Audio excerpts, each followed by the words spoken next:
Hello, എല്ലാവർക്കും ഒരു പുതിയ വീഡിയോയിലേക്ക് സ്വാഗതം. ഇന്ന് നമുക്ക് വളരെ കുറച്ച് ചേരുവകൾ വെച്ചിട്ട് ഉണ്ടാക്കാൻ പറ്റുന്ന സിമ്പിളായിട്ടുള്ള ഒരു ബിരിയാണിയുടെ റെസിപ്പിയാണ്. നമുക്ക് കറിയൊക്കെ ഉണ്ടാക്കാൻ മടിയുള്ള ദിവസം ഇങ്ങനെ ഉണ്ടാക്കി നോക്കിയാൽ മതി കേട്ടോ. നല്ല ടേസ്റ്റാണ് കേട്ടോ കഴിക്കാൻ. വളരെ കുറച്ച് സമയം കൊണ്ട് നമുക്ക് ഉണ്ടാക്കിയെടുക്കാൻ പറ്റും. അപ്പോൾ നമുക്ക് വീഡിയോയിലേക്ക് കടന്നാലോ. 1 കിലോ അരി കൊണ്ടുള്ള ബിരിയാണിയാണ് നമ്മൾ ഉണ്ടാക്കുന്നത്. അപ്പം അതിന് വേണ്ടിയിട്ട് 4 വലിയ തക്കാളി എടുത്തിട്ടുണ്ട്. അതൊരു പാത്രത്തിൽ വെള്ളം വെച്ച് തിളച്ച് വരുന്ന സമയത്ത് തക്കാളി അതിലേക്ക് ഇടുക. എന്നിട്ടൊരു 5 മിനിറ്റ് തിളപ്പിച്ചിട്ട് ഒരു പാത്രം കൊണ്ട് മൂടിയിട്ട് നമുക്കത് മാറ്റി വയ്ക്കാം. ഇനി ഒരു പാത്രത്തിലേക്ക് 2 ടേബിൾ സ്പൂൺ നെയ്യാണ് ഒഴിച്ചിരിക്കുന്നത്.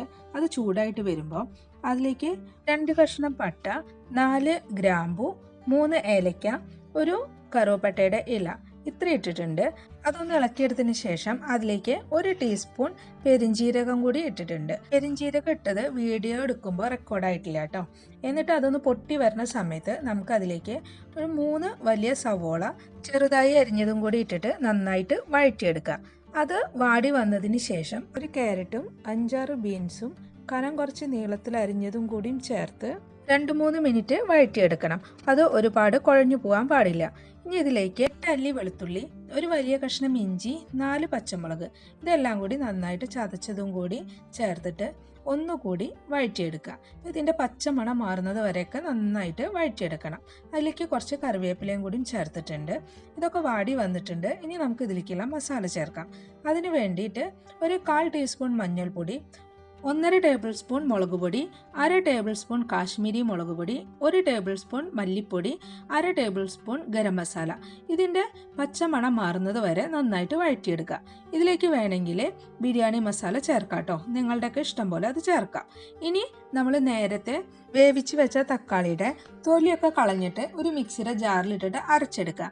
അതും കൂടിയും ചേർത്തിട്ട് നന്നായിട്ട് വഴറ്റിയെടുക്കുക. ഇപ്പോൾ തക്കാളി അരച്ചതും കൂടി ചേർത്തിട്ട് നമ്മൾ വഴറ്റിയെടുക്കുമ്പോൾ ഈ പച്ചക്കറിയും മസാലയും എല്ലാം കൂടിയിട്ട് നന്നായിട്ട് മിക്സായി കിട്ടും. ഇനി നമുക്ക് ഇതിലേക്ക് ആവശ്യമായിട്ടുള്ള വെള്ളം ഒഴിക്കണം. 4 ഗ്ലാസ് അരിയാണ് എടുത്തിരിക്കുന്നത്. അപ്പോൾ അതേ ഗ്ലാസ്സിൽ തന്നെ നല്ല തിളച്ച വെള്ളം 7 ഗ്ലാസ് ആണ് എടുത്തിരിക്കുന്നത്. കാരണം ഞാൻ ഈ അരി കഴുകിയിട്ട് ഒരു അരമണിക്കൂറോളം വെള്ളത്തിൽ സോക്ക് ചെയ്യാൻ വെച്ചിട്ടുണ്ട്. അതുകൊണ്ട് 7 ഗ്ലാസ് വെള്ളം ഒഴിച്ചാൽ മതി. വെള്ളത്തിൽ നമ്മൾ സോക്ക് ചെയ്തിട്ടില്ല എങ്കിൽ 1 ഗ്ലാസ് അരിക്ക് 2 ഗ്ലാസ് വെള്ളം എന്ന രീതിയിൽ നമ്മൾ ഒഴിക്കണം. ഇപ്പോൾ സോക്ക് ചെയ്ത കാരണം ഞാൻ 1 ഗ്ലാസ് വെള്ളം കുറച്ചിട്ടാണ് ഒഴിച്ചിരിക്കുന്നത്. ഇനി ഇതിലേക്ക് ആവശ്യമായിട്ടുള്ള ഉപ്പും കൂടിയും ചേർത്തിട്ടുണ്ട്. പിന്നെ ഒരു ചെറുനാരങ്ങയുടെ നീരും കൂടിയും ചേർത്തു. ഇനി നന്നായിട്ട് വെള്ളം തിളച്ച് വരുന്ന സമയത്ത് കഴുകി വെച്ചിരിക്കുന്ന അരിയും കൂടിയും ചേർക്കുക.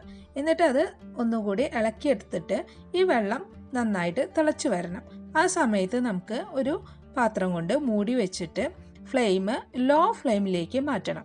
ഏറ്റവും ലോ ഫ്ലെയിമിൽ വെച്ചിട്ട് വേണം നമുക്കിത് വേവിച്ചെടുക്കാം. എന്നിട്ട് ഒരു 13 മിനിറ്റ് നമുക്ക് ലോ ഫ്ലെയിമിൽ വെച്ചിട്ടാണ് ഇത് കുക്ക് ചെയ്തെടുക്കുന്നത്. ഇപ്പോൾ അത് ഞാനൊരു 8 മിനിറ്റ് കഴിഞ്ഞപ്പോൾ ഒന്ന് തുറന്ന് നോക്കിയിട്ടുണ്ട്, വെള്ളമൊക്കെ വറ്റിയോ നോക്കാൻ വേണ്ടിയിട്ട്. അപ്പോൾ അതിലേക്ക് കുറച്ച് മല്ലിയിലയും പുതിനയിലയും കൂടി ഇട്ടിട്ട് ഒന്ന് ഇളക്കിയെടുത്തു. കാരണം അടിയിൽ പിടിക്കാതിരിക്കാൻ വേണ്ടിയിട്ടാണ് ഒന്ന് ഇളക്കിയെടുത്തത്. നന്നായിട്ട് ഇളക്കിയെടുത്തതിന് ശേഷം പിന്നെയും മൂടി വെച്ചിട്ട് ഞാൻ ഒരു 5 മിനിറ്റും കൂടി വേവിച്ചെടുത്തു. അപ്പോഴേക്കും കറക്റ്റായിട്ട് വെന്ത് കിട്ടിയിട്ടുണ്ട്. അരിയിൽ കറക്റ്റായിട്ട് വെള്ളം നമ്മൾ പറഞ്ഞ പോലെ ഒഴിക്കുകയാണെങ്കിൽ ഈ പറഞ്ഞ ടൈമിൽ തന്നെ നമുക്ക് വെന്ത് കിട്ടും. അത് കൂടുതൽ വെന്ത് ഉടയോ ഒന്നും ചെയ്യില്ല. കറക്റ്റ് പാകമായിട്ട് നമുക്ക് കിട്ടും. ഇപ്പോൾ കണ്ടില്ലേ, നല്ല ചോറൊക്കെ നന്നായിട്ട് വെന്ത് കിട്ടിയിട്ടുണ്ട്. അത് കുഴഞ്ഞു പോവുകയോ ഒന്നും ചെയ്തിട്ടില്ല. അപ്പോൾ വളരെ കുറച്ച് ചേരുവകൾ വെച്ചിട്ട് വളരെ കുറഞ്ഞ സമയം കൊണ്ട് നമ്മൾ ഉണ്ടാക്കിയെടുത്തിട്ടുള്ള ബിരിയാണിയാണിത്. നല്ല ടേസ്റ്റാണ് കേട്ടോ അത് കഴിക്കാൻ. ഇനി ഇതിലേക്ക് വേണമെങ്കിൽ നമുക്ക് മുട്ട പുഴുങ്ങിയതൊക്കെ ചേർക്കുകയാണെങ്കിൽ മുട്ട ബിരിയാണി ആക്കാം. അതല്ലെങ്കിൽ ഇത് വെജിറ്റബിൾ ബിരിയാണി ആക്കാം.